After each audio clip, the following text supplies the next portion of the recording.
Good evening, all of you. Welcome to Minerva Classes Khagadiya. I'm Sudhanshu Kumar. आज हम फिर से आपके बीच उपस्थित हैं एक नए सेशन के साथ. जैसा कि आप जान रहे हैं कि अभी हम प्रीवियस ईयर क्वेश्चंस की एक श्रृंखला को लेकर चल रहे हैं ताकि स्टूडेंट को बेहतर से बेहतर मार्क्स आ सके. हमारी कोशिश होगी बहुत जल्द हम सारे क्वेश्चंस को कर सकें, जितने भी प्रीवियस ईयर क्वेश्चंस हैं. आपके फीडबैक हमारे लिए बहुत इंपॉर्टेंट हैं. आप फीडबैक में जरूर मेंशन करें और क्या क्वालिटी में बेहतर हो सके. आइए शुरू करते हैं आज का सेशन.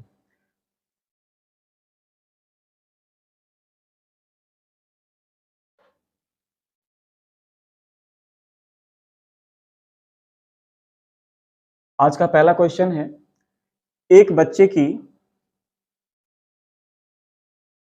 विकास की प्रगति को उसी उम्र के बच्चों के विकास की दर से तुलना करके सटीकता से मापा जा सकता है. बिल्कुल गलत स्टेटमेंट है कि एक बच्चे की जो विकास की प्रगति है उसी उम्र के बच्चों के विकास की दर से तुलना करेंगे और सटीकता से माप लेंगे. सबसे पहले जान लीजिए, वृद्धि और विकास में एक डिफरेंसेज होता है. वृद्धि को हम एग्जैक्टली मेजरिंग कर सकते हैं, मेजर कर सकते हैं, माप सकते हैं. विकास को एग्जैक्ट मापा नहीं जा सकता है.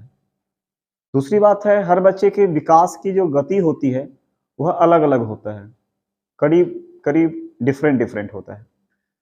तो एक बच्चे से तुलना करके दूसरे बच्चे के विकास को सटीकता से बिल्कुल नहीं माप सकते हैं. ये स्टेटमेंट गलत है. विकास का स्वरूप व गति सभी बच्चों के लिए एक समान होता है. फिर वही बात, विकास का स्वरूप व गति सभी बच्चों के लिए एक समान होता है तथा सभी सांस्कृतिक परिवेश में समान रहता है. दोनों गलत. ए और आर दोनों गलत है. यह आंसर हो जाएगा. थोड़ा और इलोबरेट कर लेते हैं इसको. देखिए, विकास के कई चरण होते हैं. गर्भावस्था से लेकर के जीवन पर्यंत तक विकास होता रहता है और हर फेजेस के अपने कुछ कैरेक्टरिस्टिक्स होते हैं. किसी का मानसिक विकास जल्दी होता है, किसी का शारीरिक विकास कम रह जाता है या ज्यादा होता है. तो सबकी गति अलग अलग होती है और गति अलग अलग होने के लिए सांस्कृतिक परिवेश भी जिम्मेवार होता है, अनुवांशिकी भी जिम्मेवार होता है. तो सबका समान एक जैसा नहीं होता है विकास. इसलिए ए और आर दोनों गलत है. आते हैं क्वेश्चन नंबर 2 पे.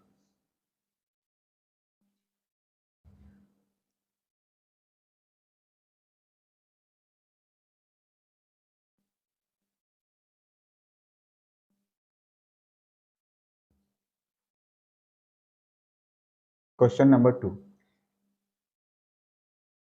एक बच्ची फुटबॉल खेलने सीखने से पहले कूदना व छलांगे मारना सीखते विकास के सिद्धांत को प्रदर्शित करते हैं.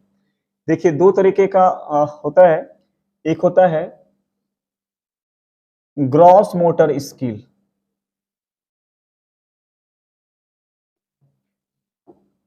और एक होता है fine motor skill. Fine motor skill. Gross में क्या होगा, इसमें शरीर के किसी बड़े अंग का उपयोग किया जाएगा और फाइन मोटर स्किल में शरीर के छोटे अंग जैसे फिंगर हो गया, इसका प्रयोग किया जा सकता है. कुछ एक्शन देख लीजिए. जैसे बॉल पकड़ना हो दोनों हाथ से, तो वहां पे दोनों हाथ का प्रयोग कर रहे हैं, पूरे हाथ का प्रयोग कर रहे हैं. बट पेन पकड़ रहे हैं तो कुछ उंगलियों का इस्तेमाल कर रहे हैं. तो घसीट कर लिखना ये फाइन मोटर स्किल है और बॉल पकड़ना ये ग्रॉस मोटर स्किल है.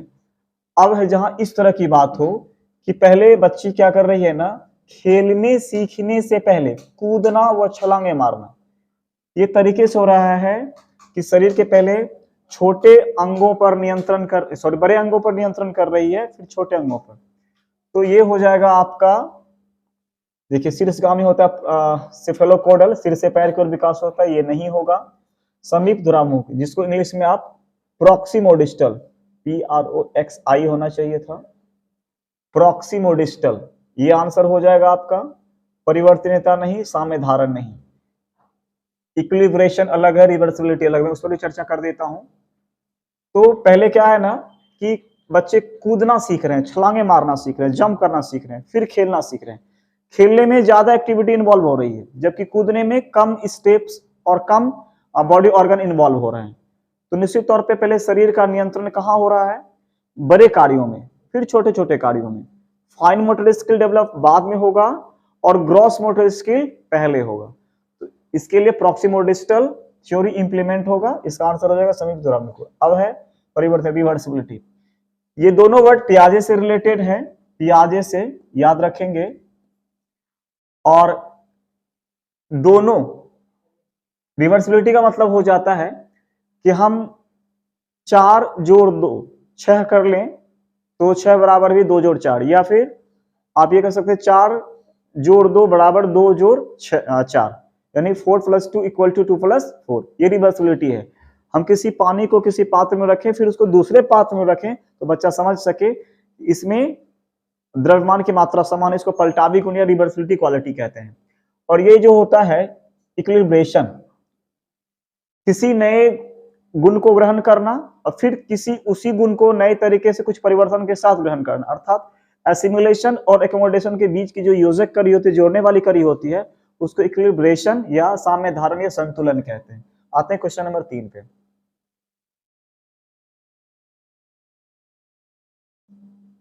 निम्नलिखित में से विकास के बारे में कौन सा कथन सही नहीं है? विकास के बारे में सही नहीं है। विकास आनुवंशिकता और पर्यावरण की अंतःक्रिया का उत्पाद है, बिल्कुल। विकास का कुछ हद तक पूर्वानुमान लगाया जा सकता है, बिल्कुल। विकास की दर एक समान और सार्वभौमिक है, गलत है। विकास सामान्य से विशिष्ट की ओर होता है, यह भी सही है।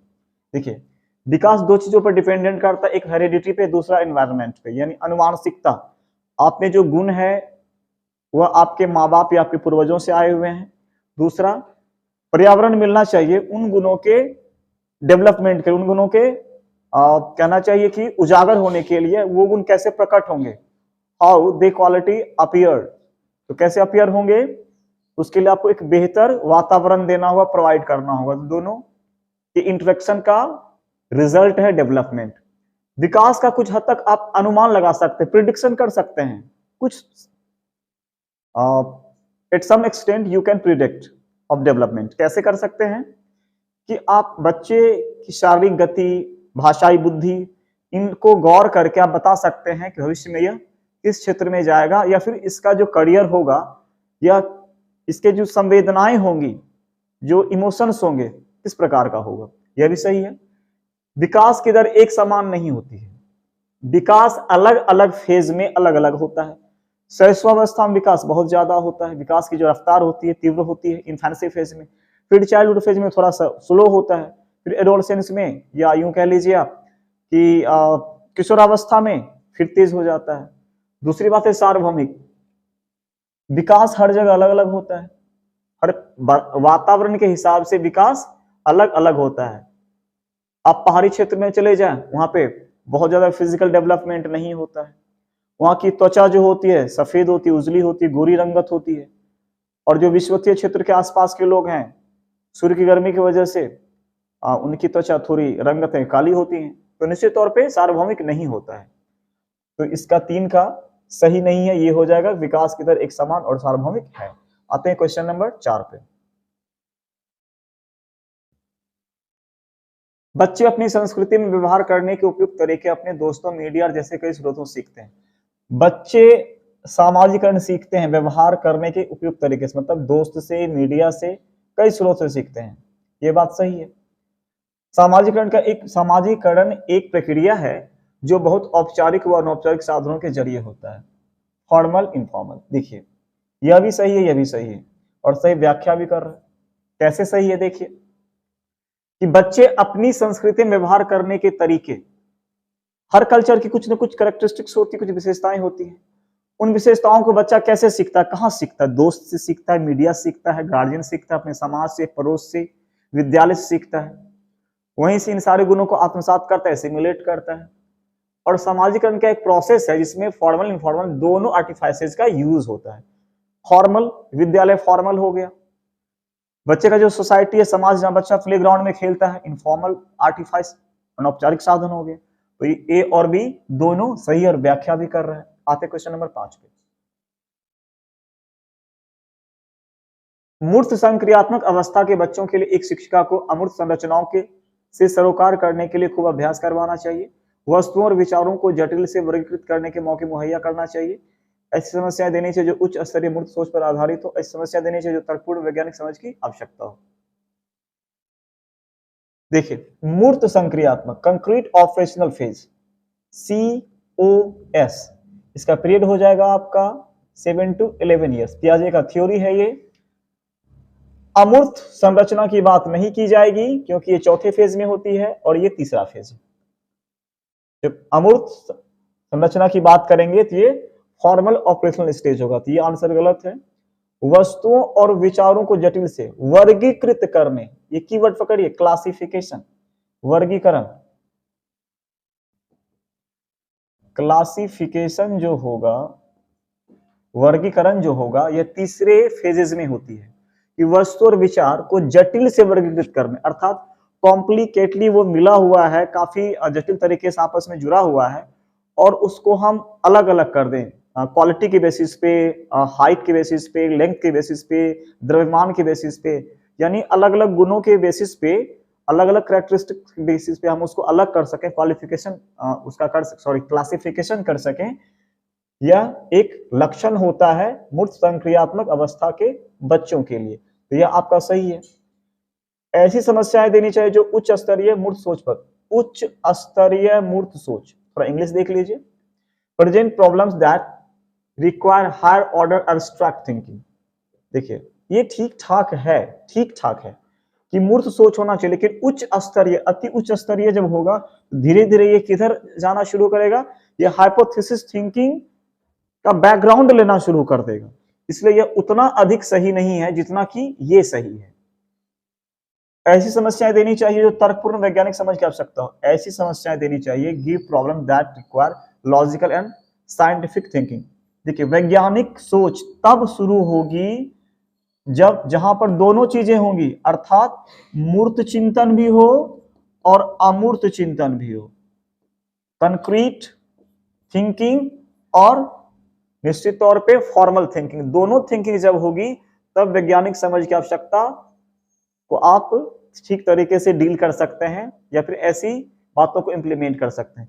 केवल सामने वस्तु और उस तरीके से वैज्ञानिक सोच के साथ नहीं जा सकते हैं, दोनों चीजें होनी चाहिए कि आप इमेजिनरी थिंकिंग भी कर सके, कोई वस्तु हमारे सामने नहीं हो फिर भी उसके बारे में सोच सके, और वस्तु सामने है तो भी सोच सके। इस हिसाब से सबसे अप्रोप्रिएट आंसर जो हो रहा है आपका डी नंबर हो रहा है, वस्तुओं और विचारों को जटिल से वर्गीकृत करने के मौके मुहैया प्रोवाइड कराना चाहिए। आते क्वेश्चन नंबर 6 पे।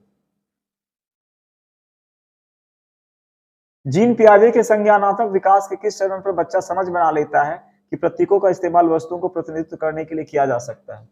अगर बच्चे के सामने साइकिल नहीं है तब भी साइकिल शब्द सुनकर उसके मस्तिष्क में एक प्रतिबिंब बनता है, इमेज फॉर्मेशन। देखिए, प्रतीकों का इस्तेमाल, एक वर्ड है इमेज फॉर्मेशन।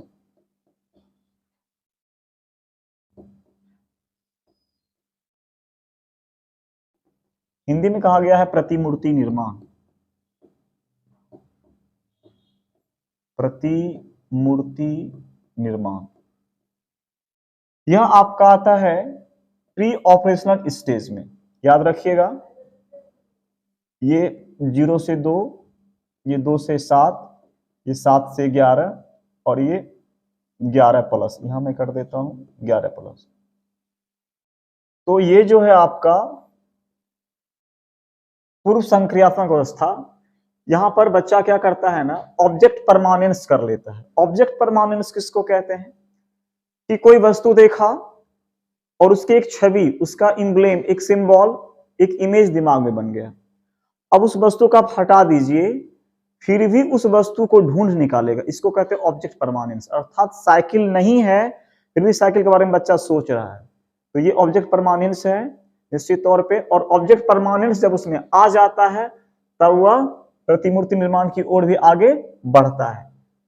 इसीलिए कहा गया प्रतीकों का इस्तेमाल वस्तुओं को प्रतिनिधित्व करने के लिए किया जा सकता है कि अगर बच्चे के सामने साइकिल नहीं है तब भी साइकिल शब्द सुनकर उसके मस्तिष्क में एक प्रतिबिंब बन जाता है। यह आंसर होगा आपका पूर्व संक्रियात्मक अवस्था। आते हैं क्वेश्चन नंबर 7 पे।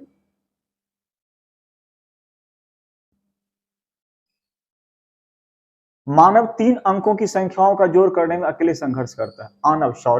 आनव कोई नाम है, किंतु शिक्षिका की मदद से वह ऐसा करने में सक्षम है। लेव वाइगोत्स्की के सिद्धांत अनुसार क्या दर्शाता है? अकेले संघर्ष कर रहा है 3 डिजिट्स मल्टीप्लिकेशन करने में, यानी शिक्षिका मदद देती है तो वह कर लेता है। लेव वाइगोत्स्की के हिसाब से क्या होगा?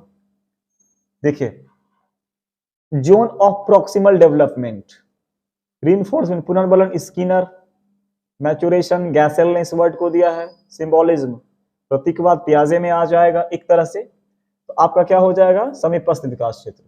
देखिए, समीपस्थ विकास क्षेत्र क्या है कि एक बच्चा अपनी मर्जी से जहां तक सीख सकता है वहां तक सीखता है, उसको वास्तविक विकास क्षेत्र कहते हैं। उसके बाद वह अपने अंतिम लक्ष्य को ध्येय बनाना चाहता है, अर्थात दूरस्थ विकास क्षेत्र। जो दूरस्थ विकास क्षेत्र होता है, वहां तक पहुंचने बीच में एक सफर है जो उसको तय करना है, इसको कहते हैं जोन ऑफ प्रॉक्सिमल डेवलपमेंट। यहां पर मदद की आवश्यकता होती है। यदि यहां मदद मिल जाए, कौन मदद करेगा?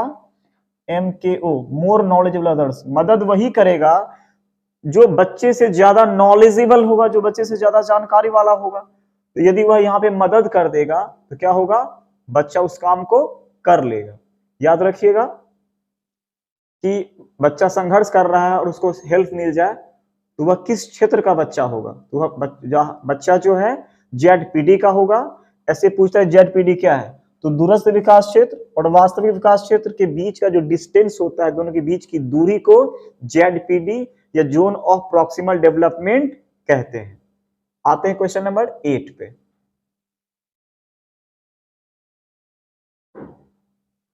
लेव वाइगोत्स्की के अनुसार अधिगम क्या है? ज्ञान के निर्माण की प्रक्रिया, ज्ञान प्राप्ति करने की निष्क्रिय प्रक्रिया, गलत है। अभ्यास व द्वारा, यह कभी भी व्यवहारवाद की बात नहीं करता है, उद्दीपन व्यवहारवाद की बात नहीं करता है। इनका कहना है ज्ञान के निर्माण की प्रक्रिया है अधिगम। अधिगम एक सामाजिक तौर तरीका है।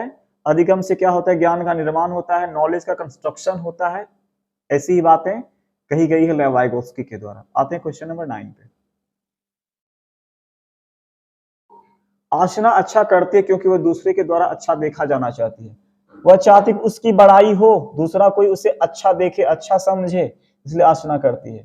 तो लॉरेंस कोहलबर्ट के हिसाब से क्या हो जाएगा? अच्छा लड़का अच्छी लड़की, यानी ये हो जाएगा अच्छा लड़का। मैं शॉर्ट में लिख देता हूं, अच्छा लड़का अच्छी लड़की, ये हो जाएगा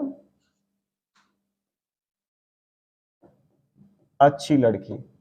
पूर्व पारंपरिक में 2 आते हैं, दंड एवं आज्ञा पालन, लेन देन की अभिमुखता, तो ये होगा नहीं। पारंपरिक में भी 2 आता है, वही एक अच्छा लड़का अच्छी लड़की और सामाजिक या कानून व्यवस्था। आपका आंसर हो जाएगा पारंपरिक। उत्तर पारंपरिक अमूर्त संक्रियात्मक इसका हिस्सा नहीं है, ये पियाजे का है। पियाजे के हिसाब से जो चौथा फेज है वो है। और उत्तर पारंपरिक के भी 2 फेजेज हैं, एक सामाजिक अनुबंध, एक सार्वभौमिक नैतिकता की बात। तो इसका आंसर हो जाएगा पारंपरिक। आते हैं क्वेश्चन नंबर 10 पे। प्रगतिशील कक्षा में सीखने का स्वरूप सामाजिक होता है, बिल्कुल सही है।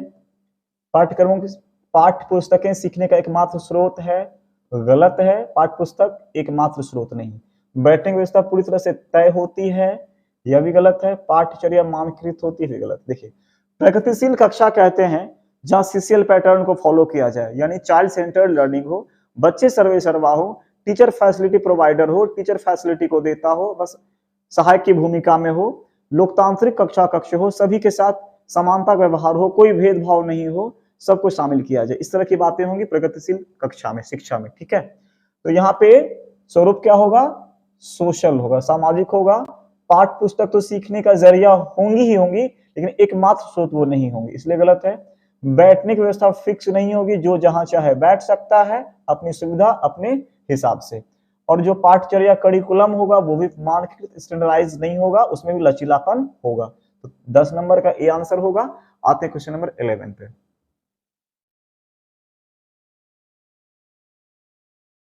राष्ट्रीय शिक्षा नीति 2020 किस पर बल देती है?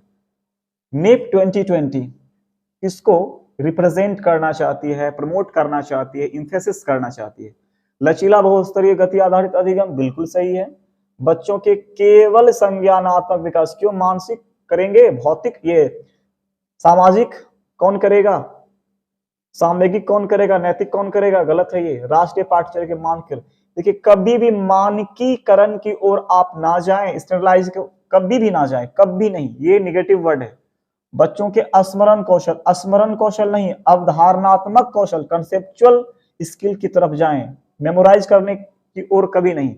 ना तो आपका एनसीएफ 2005 कहता है ऐसा, कभी नहीं, बच्चे को रटाइए, और ना ही नेप 2020 ऐसा कहता है, ये भी नहीं कहता है। तो आपके बी गलत है, सी गलत है, डी गलत है।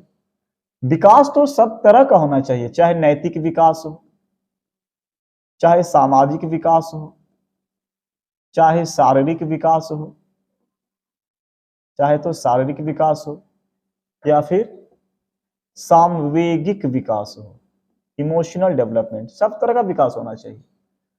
लचीला होना चाहिए अधिगम को, और बहुस्तरीय गति आधारित, flexible multi level activity based, अर्थात बहुस्तरीय गति, यानी कई तरह की गतिविधियों को शामिल किया जाना चाहिए जब आप किसकी बात कर रहे हैं, नेप 2020 की बात कर रहे हैं। तो इसलिए आपका आंसर क्या हो जाएगा, ए हो जाएगा। आते क्वेश्चन नंबर 12 पे। निम्नलिखित में से कौन सी विशेषता हार्वर्ड गार्डनर द्वारा प्रतिपादित अंतरवैयक्तिक बुद्धि, यानी दूसरे के बारे में, अंतरवैयक्तिक मतलब होता है दूसरों के बारे में, दूसरों के बारे में जब जानना हो तो आप अंतरवैयक्तिक की बात करते हैं। लिखा होगा which of the following description fits the interpersonal, जहां इंटर वर्ड आ जाए ना, इंटरफेयर कोई और करता है, बाहरी लोग करता है, तो आप देख लीजिए, मौखिक और लिखित भाषा के प्रति संवेदनशीलता, ध्वनिवत्ता, दूसरों के विचार इच्छा समझने की क्षमता, यही हो जाएगा capacity to understand the intentions and desires of others. दो वर्ड याद रखिए, इंटर और इंट्रा। जहां इंटर होगा वहां दूसरों से संबंधित होगा, दूसरों से संबंधित, और जहां इंट्रा होगा वहां स्वयं से संबंधित, स्वयं से संबंधित होगा। और इसके जो थ्योरी है वो मैंने पहले भी कहा, P2L2MBS, याद रखिएगा, निमोनिक्स। तो 12 का आंसर हो जाएगा सी नंबर। आते हैं क्वेश्चन नंबर 13 पे। वाइगोत्स्की के संरचनावाद में किसकी भूमिका अहम होती है?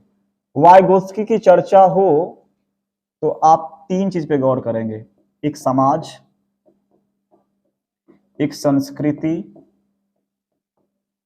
और एक भाषा। तो क्या ऑप्शन है? भाषा, आंसर हो जाएगा। परिकल्पना, मैचुरेशन, मुझे नहीं लग रहा है सही लग रहा है, परिकल्पना में हाइपोथेसिस होना चाहिए। स्कीमा, स्कीमा क्या है? पियाजे के द्वारा दिया गया शब्द है, इसे पियाजे ने दिया है। और क्या कहा है? ज्ञान के संगठन को, ज्ञान का क्या है? ये संगठन, organization of knowledge is known as schema. इनाम व सजा पुनर्बलन है, इसकी चर्चा स्किनर ने करी है, स्किनर ने करी है। तो परिकल्पना हाइपोथेसिस थिंकिंग होता है, इमेजिनरी विजन की बात होती है उसमें। तो 13 का आंसर ए हो जाएगा। आते हैं क्वेश्चन नंबर 14 पे। बच्चों के सीखने का आकलन, याद रखिएगा वर्ड है सीखने का आकलन, assessment of learning, used to access childrens learning, सीखने का लर्निंग के लिए एक शिक्षिका को इन तरीकों का इस्तेमाल करना चाहिए। कक्षा में की गई अंतःक्रिया, परियोजना, पोर्टफोलियो, आत्माकलन।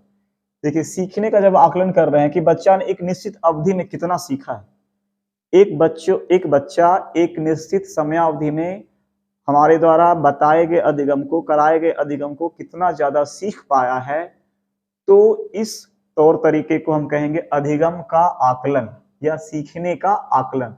ये एग्जाम के बाद में, सॉरी, ये अधिगम के बाद में होता है। तो कक्षा में की गई अंतःक्रिया बिल्कुल इसमें आ जाएगा। एक्चुअली क्या है ना, मैंने कहा कि अंत में की जाती है, सबका जोर होता है, जो भी आप असेसमेंट करते हैं सब असेसमेंट का एक योग, इसका नाम ही है योगात्मक आकलन, समेटिव असेसमेंट।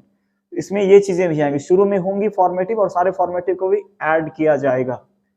परियोजना, प्रोजेक्ट, बिल्कुल। प्रोजेक्ट से क्या होता है, किसी समस्या को समाधान करने के एक खास तौर तरीका होता है और उससे पता चलता है कि आप किस तरीके का इस्तेमाल कर रहे हैं उस क्वेश्चन को सोल्व करने में या उस प्रोजेक्ट को फुलफिल करने में। आपकी सक्रियता दिखती है, आपके तौर तरीके दिखते हैं, इसलिए यह भी सही है। पोर्टफोलियो आपको पता ही है, एक तरह से बच्चों के शैक्षिक गैर शैक्षिक दोनों तरह की बातों का अंकन लिखित पत्रक होता है पोर्टफोलियो।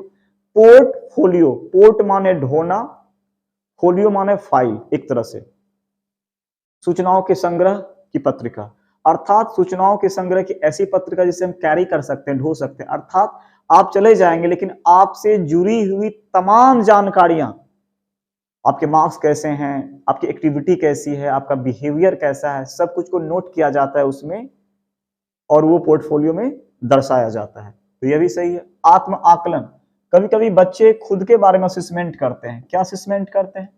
असेसमेंट करते हैं कि हमें जो पढ़ाया गया उसमें हम कहाँ तक सीख पाए हैं, कितना जान पाए हैं।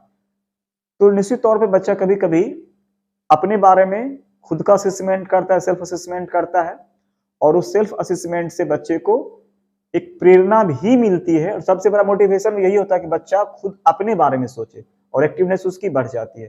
तो चारों विकल्प सही है, 1 2 3 4 कि आकलन करने के लिए शिक्षकों किन तरीकों का इस्तेमाल करना चाहिए। कक्षा में की गई अंतःक्रिया बेस्ट चीज है, परियोजना, पोर्टफोलियो, आत्म आकलन। आते हैं क्वेश्चन नंबर 15 पे।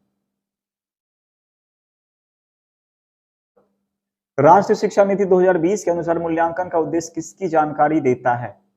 विद्यार्थियों को कक्षा में वो कक्षा के बाहर कैसे सहायता दी जा सकती है, ये भी ठीक है। ये भी ठीक है कि विद्यार्थियों को कक्षा में वो कक्षा के बाहर कैसे सहायता दी जा सकती है। विद्यार्थियों का उसके सहपाठियों की तुलना में प्रदर्शन, नहीं नहीं नहीं, तुलना नहीं करनी है। विद्यार्थियों के सीखने में कमियां व अभाव, ताकि उसकी अभाव को जानना नहीं। 3 नंबर देखते हैं, pedagogy encourage participation of all students, नहीं। चलिए ये कुछ और टाइपिंग हो गई है, मिस्टेक है इसमें, क्वेश्चन ही गलत है कि which of the following practice is a barrier to inclusion, समावेशन में कौन रुकावट है, ऐसा कुछ क्वेश्चन कह रहा है इंग्लिश में, इसको देखना ही बेकार है। विद्यार्थियों के सीखने में कमियां व अभाव को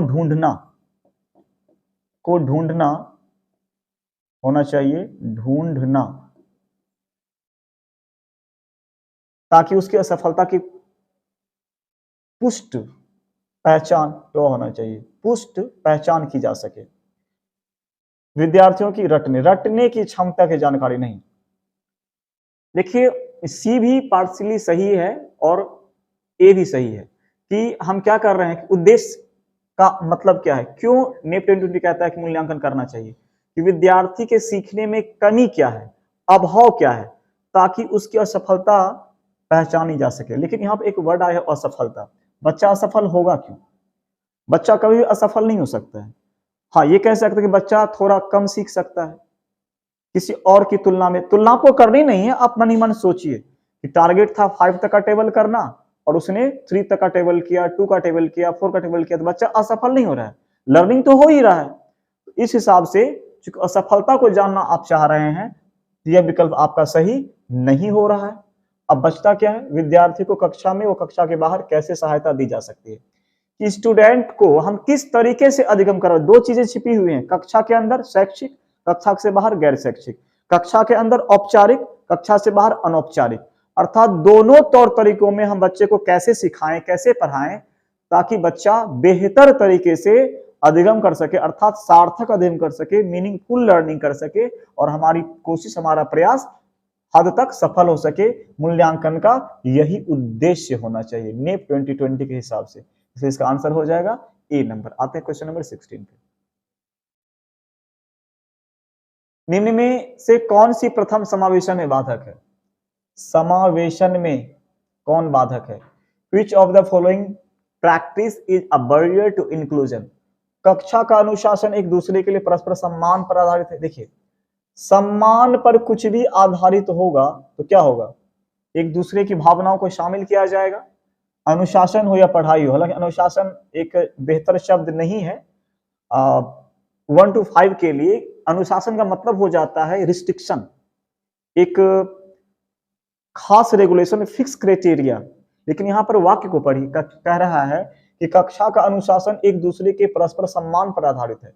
classroom discipline is based on mutual respect for each other, अर्थात एक दूसरे की सहभागिता पर, रिस्पेक्ट पर डिपेंडेंट है। तो यह सही है, यह बाधक नहीं होगा। सामग्री को केवल कुछ विद्यार्थियों की जरूरतों को पूरा करने के लिए डिजाइन किया गया है।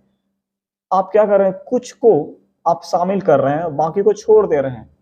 इस तरह से आप टीचिंग लर्निंग मटेरियल को प्रिपेयर कर रहे हैं, डिजाइन कर रहे हैं। ये उचित बात नहीं है। करना चाहे तो सबको करना, क्योंकि समावेशन का मतलब ही होता है सबको शामिल करना है, किसी भी बैकग्राउंड के हो, डिसलेक्सिया वाले, डिसकैलकुलिया वाले, प्रतिभाशान बालक, बेहतर अच्छा बच्चा जो हो, सृजनशील बालक हो, या अधिगम निर्योग्यता वाले हो, अमीर हो, गरीब हो, किसी भी बैकग्राउंड से आते हो, शिक्षित अशिक्षित के बच्चे हो, भट्ठा मजदूरी करने वाले के बच्चे हो, या आईएएस ऑफिसर के बच्चे क्यों न हो, सबके साथ एक समान व्यवहार, कोई डिफरेंसेस नहीं। शिक्षा शास्त्र सभी विद्यार्थियों की भागीदार को प्रोत्साहित करता है, बिल्कुल। पेडागोजी जो है सभी स्टूडेंट के पार्टिसिपेशन को प्रोत्साहित करता है, यह सही बात है। विद्यार्थियों को अधिगम के व्यक्तिगत लक्ष्यों को पूरा करने के लिए समर्थन दिया जाता है। देखिए, हर स्टूडेंट का चूंकि आईक्यू अलग अलग होता है, तो अधिगम भी उसका व्यक्तिगत होगा, इसलिए उसका जो अपना पार्टिकुलर टारगेट है उसको हम सपोर्ट करें। जरूरी तो नहीं है कि हर बच्चा एक ही स्पीड से सीख जाए, उसके स्पीड्स अलग अलग हो सकते हैं, और उसके जब स्पीड्स अलग अलग होंगे तो हम क्या करेंगे, उसके स्पीड का सम्मान करेंगे, और उसकी जो निजी जरूरत है उस निजी जरूरत के हिसाब से हम उसे बताने की, पढ़ाने की कोशिश करेंगे। इसलिए यह विकल्प भी आपका सही है कि विद्यार्थियों को अधिगम के व्यक्तिगत लक्ष्यों को पूरा करने के लिए समर्थन दिया जाता है। आते हैं क्वेश्चन नंबर 17 पे।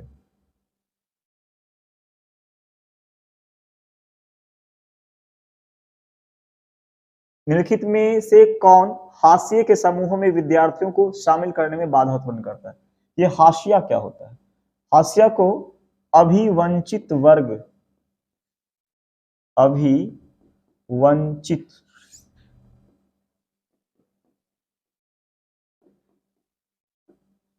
वर्ग,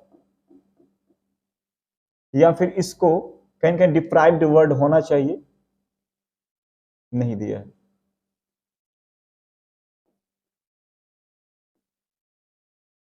डिप्राइव्ड क्लास या पर्सन, जो महरूम है, वंचित है। बहुत सारे लोग हैं जो अभी समाज की मुख्य धारा में शामिल नहीं हो पाए हैं, उसको डिप्राइव्ड क्लास या विवंचित वर्ग कहते हैं। उसको क्या करना है, शामिल करना है। तो कौन सी चीजें हैं जो बाधा उत्पन्न कर देंगी?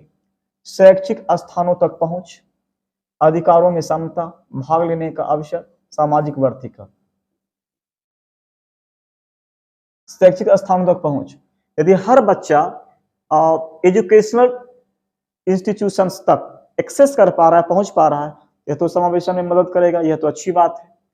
अधिकारों में समानता है, सबके अधिकार समान हो जाए, इक्वलिटी आ जाए, पैरिटी आ जाए, यह भी अच्छी बात है। अवसर में समानता हो जाए, ये और भी अच्छी बात है। सामाजिक वर्तिका, देखिए वर्तिका का इंग्लिश होता है स्टिग्मा, और स्टिग्मा के दो अर्थ होते हैं। एक तो फूल का जो सबसे पुष्प का जो ऊपरी हिस्सा होता है वो, और इसका एक मीनिंग होता है कलंक, स्टिग्मा। अब इसका मतलब क्या है? इसका मतलब ना तो फूल का सबसे ऊपरी सिरा होगा, और ना ही स्टिग्मा का मतलब यहाँ पे कलंक होगा। इसका मतलब होगा ये जो सोशल स्टिग्मा है, सामाजिक वर्तिका है, अर्थात जो समाज की मुख्य धारा में शामिल ऐसे वर्ग जो लीड कर रहे हैं, जो कैपिटलिस्ट हैं, या जो डोमिनेट कर रहे हैं, हम केवल उनको ही स्थान देंगे तो क्या होगा, बाकी बच्चे पिछड़ जाएंगे, फिर बाकी बच्चों की समानता की बात कभी भी नहीं होगी।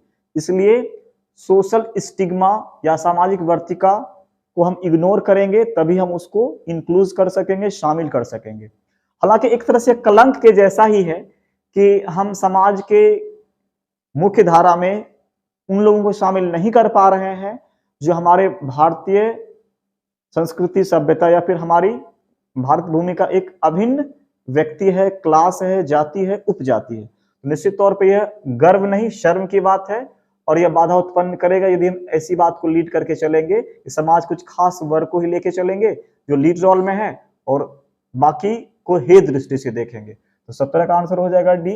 ये क्या करेगा? बाधा उत्पन्न करेगा। आते हैं क्वेश्चन नंबर 18 पे। निम्न में कौन सी अधिगम अक्षमता सुसंगत रूप से लिखने की क्षमता को सीधे प्रभावित करती है? लिखने की क्षमता को जो प्रभावित कर दे। डिसकैलकुलिया आपको पता है ये गणित संबंधी विकार है। डिसग्राफिया इसमें लिखने की परेशानी होती है। डिसलेक्सिया पढ़ने की परेशानी होती है और डिस्प्रैक्सिया मांसपेशीय विकार है, हाथ में कंपन होता है। अब खुद सोचिए लिखने की क्षमता को सीधे प्रभावित करती है तो क्या हो जाएगा? डिसग्राफिया हो जाएगा। आते हैं क्वेश्चन नंबर 19 पे। निम्न में कौन सा अभ्यास श्रवण विद्यार्थियों के सफल समावेशन में बाधा उत्पन्न करेगा? श्रवण विद्यार्थी, क्वेश्चन पे गौर करिएगा। श्रवण विद्यार्थी, which of the following practice will hinder the unsuccessful inclusion of auditory learners? देखिए श्रवण विकार वाले विद्यार्थी वो होंगे जिन्हें सुनने में परेशानी होगी और श्रवण विद्यार्थी वो होंगे, ऑडिटरी स्टूडेंट वो होंगे जिन्हें बाकी तरह की परेशानी हो सकती है लेकिन सुनने में कोई परेशानी नहीं है। समझिए इस टर्म को कि ऑडिटरी पार्टिसिपेटर्स या ऑडिटरी स्टूडेंट वो स्टूडेंट होंगे जिनका कान ठीक है, ध्वनि को ठीक से सुन और समझ सकते हैं। तो ऐसे बच्चे को शामिल करना है। क्या करना होगा? उसको सिर्फ सुनने वाले मटेरियल दें जिससे आसानी से सुन सके, सुन करके समझ सके। देखिए किसमें सुनने वाली बात की जा रही है। विद्यार्थियों को अपने आप से बात करके सोचने दें। चलो ठीक है थोड़ी देर के लिए मान लेते हैं। विद्यार्थियों को मौखिक परीक्षा के बजाय लिखित परीक्षा दीजिएगा, सिर्फ वो सुन सकता है, ये गलत हो जाएगा। बाद में उपयोग करने के लिए टेप रिकॉर्डर ये दे दें, क्या होगा? गलत होगा, सुनिए नहीं सुन सकता है। टेप पर दत्तकार के निर्देश रखें, ये सही है। बाद में उपयोग करने के लिए टेप पर दत्तकार के निर्देश दें। दत्त कार्यों के लिए मौखिक निर्देश दें, ये भी ठीक है। दत्त कार्यों के लिए मौखिक निर्देश दें। मौखिक यानी इसको आपको बोलना है, जब बोल रहे हैं तो सुन रहा है, ये सही है। यहां भी सुनाई दे रहा है, ये भी सही है। अपने आप से बात करके सोच रहा है, ये भी सही है। यहाँ क्या है? लिखित परीक्षा आप मांग रहे हैं, जब वो केवल सुन सकता है। लिखित परीक्षा के लिए आप कह रहे हैं तो श्रवण विद्यार्थी के सफल समावेशन में ये क्या करेगा? बाधा उत्पन्न करेगा। वह सिर्फ सुन सकता है, लिख नहीं सकता है। तो निश्चित तौर पे आपके आंसर क्या हो जाएंगे? D is your right answer. Come to the question number 20। निम्नलिखित में से प्रतिभावान विद्यार्थी की विशेषता कौन सी है?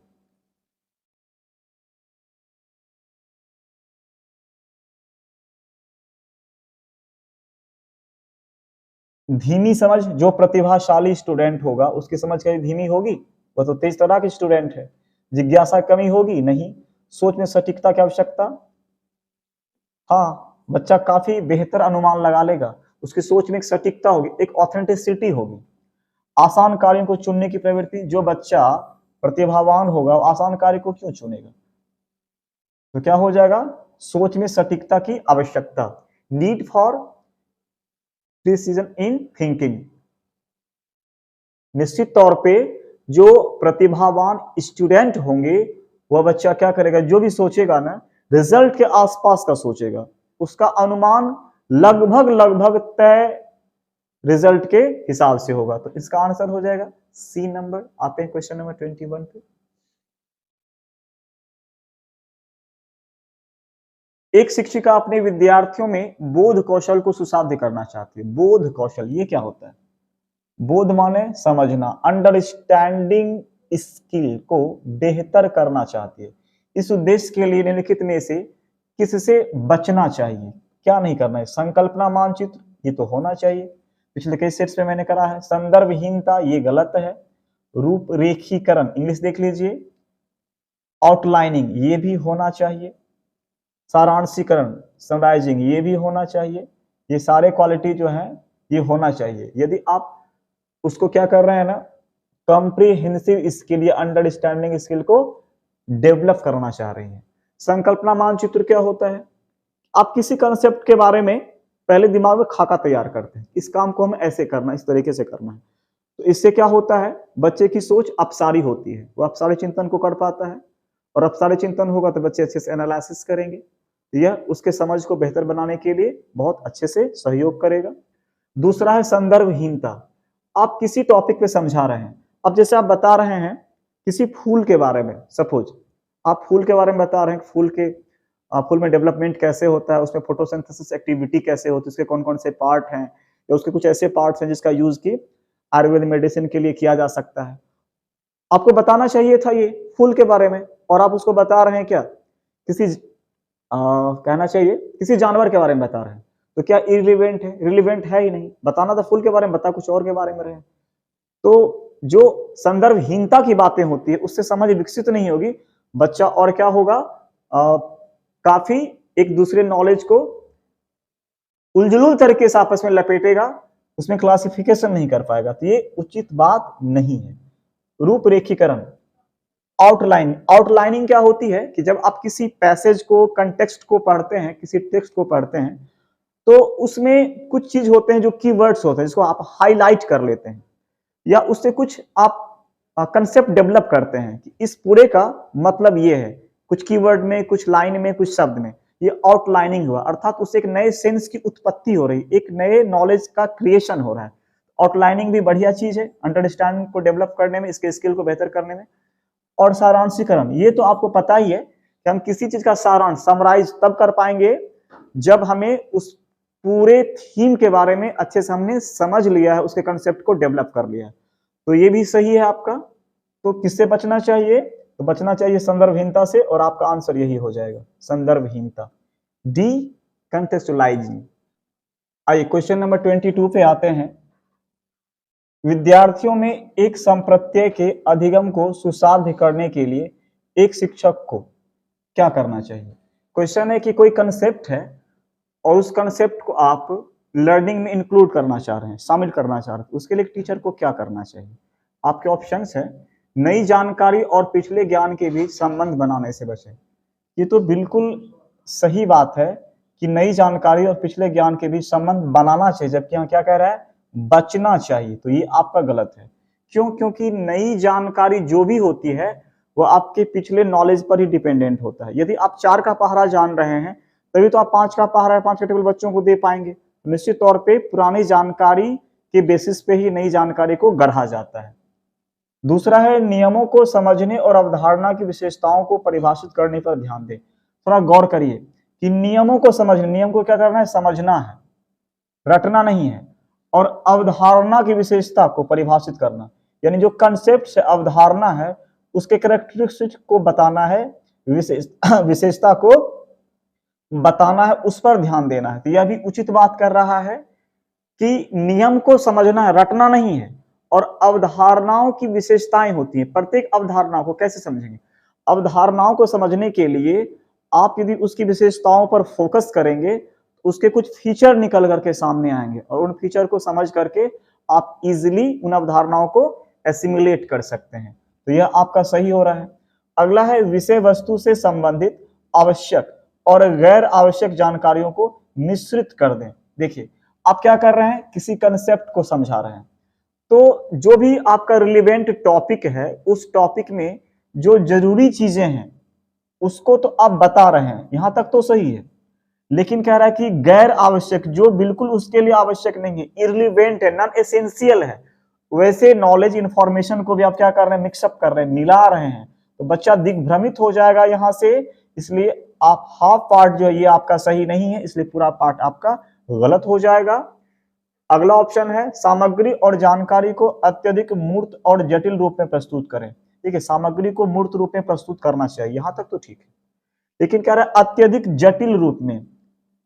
अत्यधिक जटिल रूप में जब प्रस्तुत करेंगे तो संप्रत्यय को समझने में, उसे ईज करने में टीचर को ना केवल परेशानी होगी अपितु बच्चों को समझने में भी दिक्कत होगी। इसलिए यह विकल्प भी आपका सही नहीं होगा। याद रखिए, कोई चीज बहुत ज्यादा हो जाए ना तो वो निगेटिव रूप हो जाता है। इसलिए 22 का आंसर हो जाएगा आपका बी नंबर, आते हैं अपने अगले क्वेश्चन की ओर, क्वेश्चन नंबर 23। निम्न में से कौन सा कारक अकादमिक प्रदर्शन में विद्यार्थियों की असफलता के लिए जिम्मेवार नहीं है? कौन सा कारक अकादमिक प्रदर्शन, ये क्या होता है? Academic performance. देखिए, परफॉर्मेंस या एजुकेशन दो तरीके का होता है। एक होता है क्लास की जानकारी, जैसे आप मैट्रिक करते हैं, 10+2 करते हैं, ग्रेजुएशन करते हैं, पीजी करते हैं, ये एकेडमिक परफॉर्मेंस हुआ। और जब आप किसी कंपटीशन की प्रतियोगिता की तैयारी करते हो, कॉम्पिटिटिव एजुकेशन हुआ। तो यहाँ पर किसी क्लास वगैरह की बात कही जा रही है। असफलता के लिए कौन जिम्मेवार नहीं है? बोरियत, बोर होंगे तो असफल होंगे, बिल्कुल इससे असफल हो सकते हैं। तनाव से असफल हो सकते हैं। जिज्ञासा से आप कभी असफल नहीं होंगे, इससे तो आप क्या होंगे?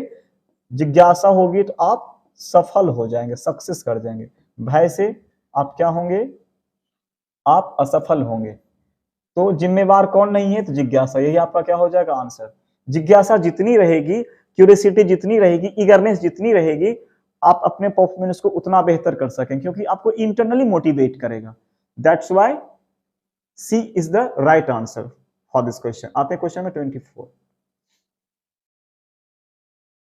एक संप्रत्यय को पढ़ाते समय एक शिक्षक एक ऐसा उदाहरण दे रहा है जिसमें उस संप्रत्यय से जुड़ी श्रेणी की सबसे महत्वपूर्ण मूल विशेषता है, ऐसे उदाहरण कहा जाता है। मूल विशेषता है।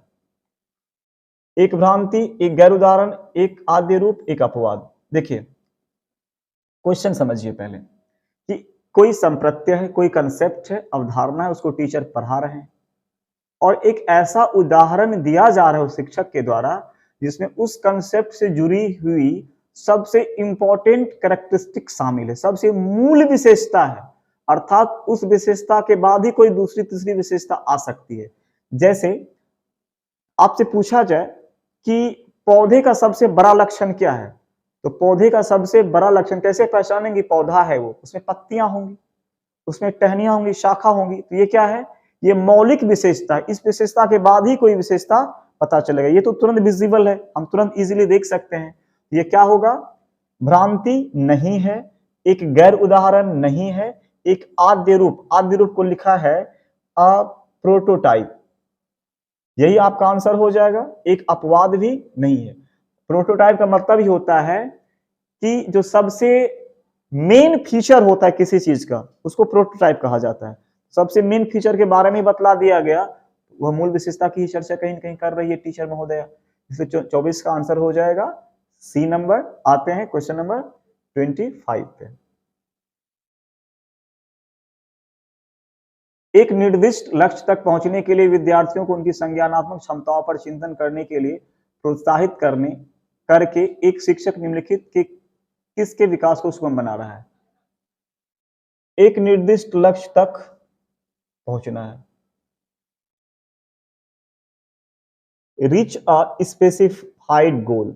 आपको एक स्पेसिफाइड गोल तक पहुंचना है और उनकी संज्ञानात्मक क्षमताओं पर चिंतन करने के लिए, संज्ञानात्मक क्षमता जो भी है, जो सोचने का तौर तरीका है, अर्थात कहीं कहीं क्या किया जा रहा है? देखिए, संज्ञानात्मक क्षमता का मतलब क्या होता है? संज्ञानात्मक क्षमता, संज्ञानात्मक क्षमता का मतलब चिंतन क्षमता, अर्थात चिंतन के बारे में। और चिंतन पर चिंतन, यानी चिंतन का चिंतन करने के लिए कह रही है टीचर। तो क्या हो जाएगा? ये अधिसंज्ञान, ये मेटाकॉग्निशन हो जाएगा। पहले भी हमने कहा है, बाकी ये रट कर याद करना गलत है। प्रतिक्रियात्मक ज्ञान नहीं है, घोषणात्मक ज्ञान नहीं है। 25 का हो जाएगा सी नंबर। आते हैं 26 पे। शिक्षण अधिगम प्रक्रिया की अवधारणा करते समय राष्ट्रीय पाठ्यचर्या की रूपरेखा 2005, एनसीएफ 2005,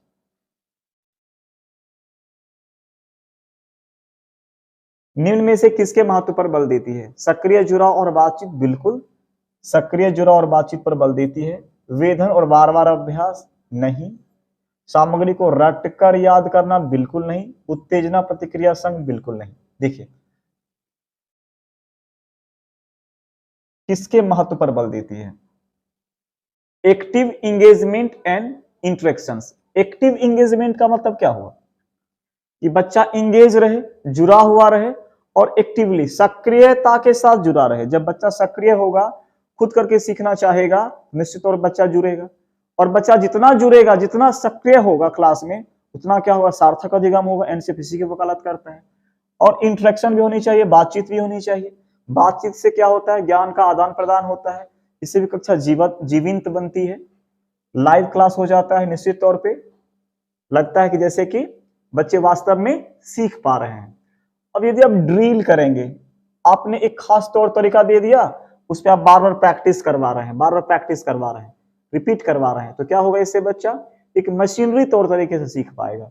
फिर यह अवधारणाओं की समझ नहीं विकसित होगी, बस बच्चा रटा रटाई चीजों को सीखेगा। सामग्री को रटकर याद करना ऐसे भी गलत है। उत्तेजना प्रतिक्रिया संघ, स्टिमुलस रिस्पॉन्स एसोसिएशन, वही हो गया कि आपको कुछ मिलेगा तब आप करेंगे, स्टिमुलस होगा तो आप रिस्पॉन्स करेंगे, नहीं तो नहीं करेंगे। तो कब तक ये चलेगा, ये तो बहुत दिन तक चलने वाली बात नहीं है। एनसीएफ इसकी वकालत कभी करता भी नहीं है। तो आपका आंसर हो जाएगा सक्रिय, जुड़ा और बातचीत। क्वेश्चन नंबर 27 पे आते हैं। किसी समस्या को हल करने के लिए, विद्यार्थियों की मदद करने के लिए एक शिक्षक को निर्णय से क्या करना चाहिए? असंगत जानकारी, जो संगत ही ना हो उसको चिन्हांकित करके भ्रमित करेंगे, ये उचित नहीं है। संगत जानकारी दीजिए, असंगत नहीं। रिलेवेंट होना चाहिए, विषय वस्तु से जुड़ा होना चाहिए, और विषय वस्तु जीवन से जुड़ा हुआ होना चाहिए। विद्यार्थियों को सीधे उत्तर बता दें और नकल करने के लिए कहें। सीधे उत्तर बता देंगे तो क्या होगा, बच्चे सोचेंगे नहीं, अपसारी चिंतन नहीं होगा, बच्चा मेंटली इन्वॉल्व नहीं होगा, फिजिकली अफेयर होगा, मेंटली डिसअपियर हो जाएगा। और नकल करके बच्चे ज्ञान का निर्माण नहीं कर सकते, तो यह भी विकल्प गलत है आपका। ऐसे संकेत दें जो प्रासंगिक स्कीमा या संरचना को सक्रिय करे। बिल्कुल, स्कीमा क्या है, ज्ञान की संरचना ही स्कीमा कहलाती है। ऐसे कोई भी एक्टिविटी, सिंबल, बातचीत, तौर तरीका जो बच्चे के ज्ञान की संरचना को सक्रिय कर दे, उसको एक्टिव कर दे, तो वह तौर तरीका सबसे बेहतर तरीका होगा। इसलिए यह विकल्प आपका सही है। जानकारी को वियोजित खंडों में, देखिए इंफॉर्मेशन इन डिस्कनेक्टेड चंक्स नहीं, आप खंड में बांट रहे हैं, पार्ट वाइज कर रहे हैं, लेकिन क्या डिस्कनेक्टेड, कोई आपस में कनेक्शन ही नहीं है, किसी का एक दूसरे से रिलेशन ही नहीं है। तो इस तरह से आप उसको बांट करके क्या करेंगे, बच्चा कुछ भी नहीं सीखेगा इससे। तो शिक्षक को क्या करना चाहिए, किसी समस्या को हल करने के लिए निश्चित तौर पे ऐसे संकेत दें जो रिलेवेंट स्कीमा या संरचना को एक्टिव कर दे, सक्रिय कर दे। तो 27 का आंसर सी हो जाएगा। आते हैं क्वेश्चन नंबर 28 पे। शिक्षण अधिगम प्रक्रिया के दौरान एक शिक्षक को विद्यार्थियों को उनकी भ्रांतियों और वैकल्पिक अवधारणाओं को साझा करने का अवसर देना चाहिए। जहां भी अवसर देने की बात होगी, बेहतरीन बात होगी, तो यह सही है। क्यों सही है, ये कह रहा है पढ़ने पढ़ाने के दौरान एक शिक्षक को विद्यार्थियों को उनकी भ्रांति, जो उनके मिसकंसेप्शंस हैं और जो वैकल्पिक अवधारणाएं हैं, जो उनके ऑप्शनल या एडिशनल कंसेप्ट्स हैं, उसको साझा करने का अवसर दीजिए। बच्चे को मौका दीजिए कि उसके दिमाग में जो कुछ चल रहा है, किसी भी कंसेप्ट के बारे में जो कुछ अवधारणा उसके दिमाग में है, भले वो कंसेप्ट के बारे में उसके पास जो अवधारणा है सही नहीं है, दूसरे तरीके का, लेकिन उसको अवसर दीजिए, साझा करे, शामिल करे, तो बच्चा सक्रिय होगा, शामिल होगा। भ्रांतियां और वैकल्पिक अवधारणाएं हमेशा आधारहीन होती हैं और सीखने की प्रक्रिया में महत्वहीन होती है। बिल्कुल गलत है। देखिए, भ्रांतियां और वैकल्पिक अवधारणाएं हमेशा आधारहीन नहीं होती हैं, हमेशा गलत नहीं होती हैं, बल्कि भ्रांतियां उसके आसपास, उसका जो परिवेश होता है ना, उससे जुड़ा हुआ होता है, वह वैसा ही देखता है, वैसा ही अनुभव करता है, इसलिए वह उस तरह की बात को अपने कक्षा तक ढो करके लाता है। इसलिए उसको शामिल करिए। वो हमेशा आधारहीन नहीं होते हैं, हमेशा असत्य नहीं होती है, उसमें कभी कभी सत्यता होती है, इसलिए उसको महत्व दिया जाना चाहिए। आपका क्या हो जाएगा, आर गलत है और ए सही है। तो ए सही है लेकिन आर गलत है, option C is the right answer. आते क्वेश्चन नंबर 29 पे।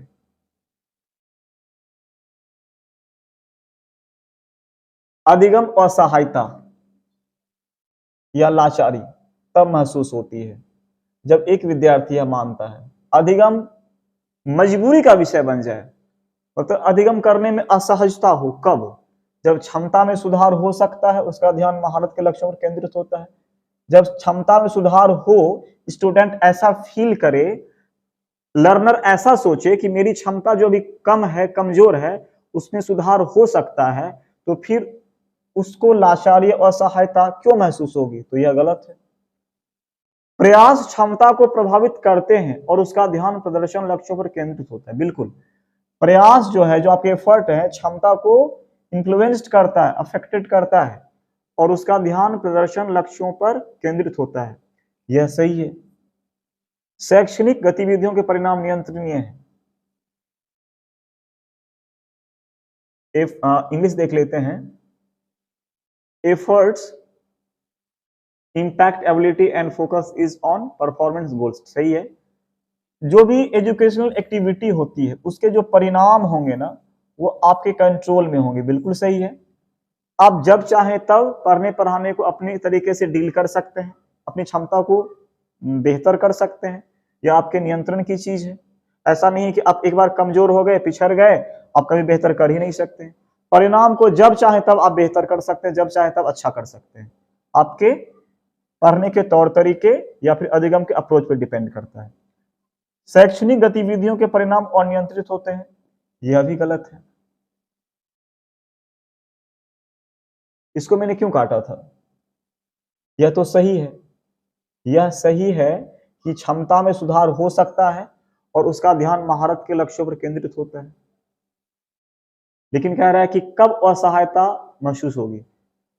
जब आपको लगेगा अधिगम असहायता या अधिगम लाचारी तब महसूस होगा जब आपको लगेगा कि शैक्षणिक गतिविधियों के परिणाम अनियंत्रित होते हैं। अधिगम असहायता कब महसूस होगा?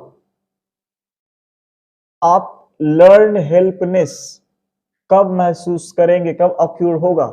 जब आपको यह फील करा दिया जाए कि शैक्षणिक गतिविधियों के परिणाम हमारे नियंत्रण में नहीं है, अर्थात रिजल्ट एक बार खराब हो गया तो हमेशा खराब ही रहेगा। अर्थात हम कितनी भी मेहनत कर लें, हम किसी भी तरीके से क्यों ना पढ़ें, अधिगम के कितने भी तरीके क्यों ना हो जाए, रिजल्ट को अपने तरीके से हम ढाल नहीं सकते हैं। जब ये आपके दिमाग में बैठा दिया जाएगा तब क्या होगा? आपको अधिगम असहायता या अधिगम लाचारी महसूस होना शुरू हो जाएगा। तो 29 नंबर के साथ तालमेल बैठ रहा है डी नंबर का, बाकी इसका तालमेल नहीं बैठेगा। क्योंकि क्षमता में सुधार हो सकता है ऐसी सोच रखेंगे तो हम कभी भी अपने आप में लाचारी की अनुभूति नहीं करेंगे। प्रयास क्षमता को प्रभावित करता है, इस बात को भी फोकस करेंगे तो हमारी प्रयास, हमारी कोशिश बेहतर हो सकती है। शैक्षणिक गतिविधि के परिणाम नियंत्रणीय है, अंडर कंट्रोल होते हैं, तो यह भी आपको बेहतर ही रिजल्ट देगा। इसलिए आपका आंसर हो जाएगा डी नंबर। आते क्वेश्चन नंबर 30 पे। निम्नलिखित में कौन सा आंतरिक प्रेरणा का उदाहरण है?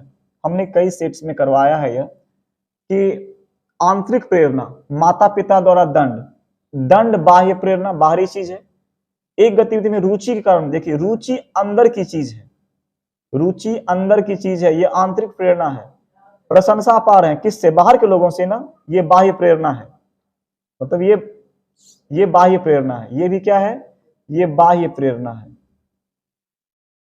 प्रतियोगिता जीतने के लिए अध्ययन, ये भी बाह्य प्रेरणा है। ये भी बाह्य प्रेरणा है, ये भी बाह्य प्रेरणा है और ये आपका आंतरिक प्रेरणा है, इंटरनल मोटिवेशन है। तो 30 का आंसर हो जाएगा बी। तो ये आज हमारे सेगमेंट का लास्ट क्वेश्चन था जिसे हमने फुलफिल किया। हम मिलते हैं नेक्स्ट सेगमेंट में, तब तक के लिए thanks, have a nice night.